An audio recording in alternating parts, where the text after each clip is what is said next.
Assalamualaikum warahmatullahi wabarakatuh. Well, my name is Malik. I am the opposition team against the implementation of the death penalty in Indonesia. The Bandung High Court panel of judges sentenced Harry Wirawan, the perpetrator of the rape of 13 female students, to death on Monday, April 4, 2022. Suddenly, many people cheered, seeing the decision as a breath of fresh air for law enforcement in cases of sexual violence. On social media, many people referred to the verdict as good news in the month of Ramadan. We all agree that the perpetrators' actions are totally uncalled for, inhuman, cruel, and degrading to human dignity. The perpetrators deserve to be severely punished. On the other hand, there are also those who question the effectiveness of the death penalty because it is considered a violation of human rights. Well, the National Human Rights Commission, or Komnas HAM, for example, doesn't agree with the death penalty because it is believed that it will not have a deterrent effect on perpetrators of criminal acts.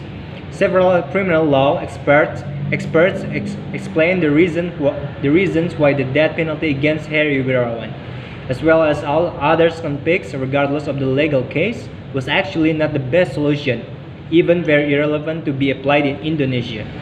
Well, and then we talk about the illusion of a deterrent effect. The narrative of this deterrent effect is nothing new. In almost every death sentence handed down, the deterrent effect is praised that is never absent. According to Genevieve Alicia, a researcher in the field of criminal law from the Institute for Criminal Justice Reform, or ICGR, there are no data or studies that have ever proven the effectiveness of the narrative of the deterrent effect. Well, Genevieve said that in 2016, we were shocked by the rape and murder of Yuyun, a junior high school student in Bengkulu. This case attracted a lot of sympathy until the narrative of Indonesia emergency of sexual violence emerged, which then prompted the government to issue two criminal policies: the death penalty in Article 81, Paragraph 5 of Law 17 of 2016 and the crime of castration. Both are claimed to be a solution to the problem of sexual violence, especially those that threaten children in Indonesia. And then, according to Genevieve, the death penalty also violates human rights principles and values, not only because it violates the right to life, but also takes away other human rights, such as the right not to be subjected to torture, cruel, and inhuman treatment. This is an absolute human right.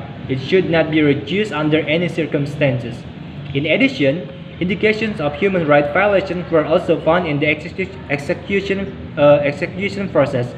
For example, death row inmates often have to wait for a very long pre-execution period, but still do not get confirmation until the last seconds of execution.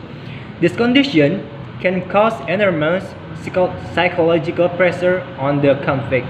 This practice by the Special Rapporteur of the United States, or UN, Juan Mendes, is referred to as torture. Well, in addition, according to Genevieve, in the process of capital punishment, violation of the right to a fair trial are often found. Many defendants who were threatened with the death penalty did not receive proper legal assistance during the judicial process, and so they were unable to provide a quality defense. Another important point is that the death penalty is often disproportionately applied, tending to target the poorest groups of people who do not have access to adequate lawyers to help defend their defense.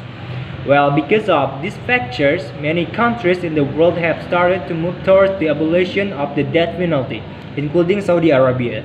The practice of the death penalty, however, is very much against the right to life, which is absolute and cannot be revoked by anyone, even the state. Well, that's all I've got, and that's all my statement or my argument to this topic.